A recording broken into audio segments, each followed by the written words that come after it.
enfin Robert du Sud, quoi. Bref, Monsieur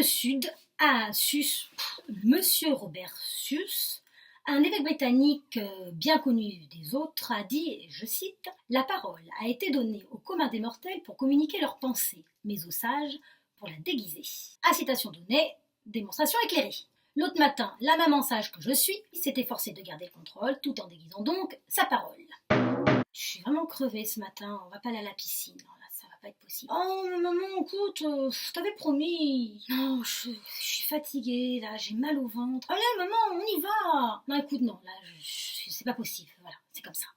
T'es pas sympa, de toute façon, t'es toujours fatiguée. Voici à présent la parole communicante, soit le fond de la pensée, de la simple mortelle que je suis également.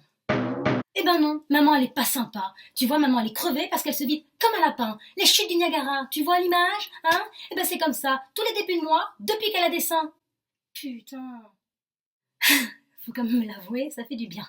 Heureusement, d'ailleurs, que l'on ne se fait pas arrêter, interpeller pour ce que l'on pense. Le nombre de fois où j'ai rêvé, où j'ai imaginé atomiser mes enfants, les coller, les scotcher au mur. Mais non, rien, pas un écart. Moi, je reste au pit, Brad.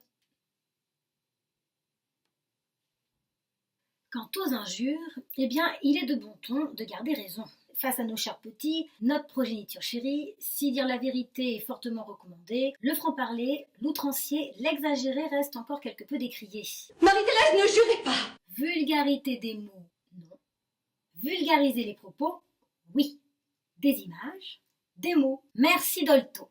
On peut donc leur avouer en toute impunité, maman en a plein le dos. Tant que ça reste à ce niveau, ne vous avisez surtout pas de descendre plus bas. Citez le postérieur et c'est l'erreur. Marie-Thérèse, ne jurez pas, je vous en prie! Ou quand l'anatomie vous atomise. Maman en a plein le cul. Là, c'est pas la même. Sens identique, autre rhétorique. Maman, plein le cul. Sympathique, hein? Une belle image, une charmante association d'idées. Maman, plein le cul. L'esprit est marqué, l'empreinte est laissée. On sait à quoi le môme devra s'en tenir. Un petit tour chez le psy, un bon coach, puis d'ici quelques années, il devrait s'en sortir. Et oui, c'est vrai qu'il est parfois difficile de totalement se lâcher, ouvertement s'abandonner. On souhaiterait parfois révéler nos viles pensées en toute liberté. Pourtant, on nous préfère un parent habile, docile, un tantinet débile. En réalité, tout est question de dosage. Doser et d'âge. Savoir l'affermer tout en restant ferme et l'affirmer. Savoir se taire ou comment être libre comme l'air dans notre ère sans être trop libertaire pour surtout ne pas trop déplaire. En bref, être tout en retenue sans pour autant être coincé du cul. C'est ce que je nomme la formule du petit doigt en l'air.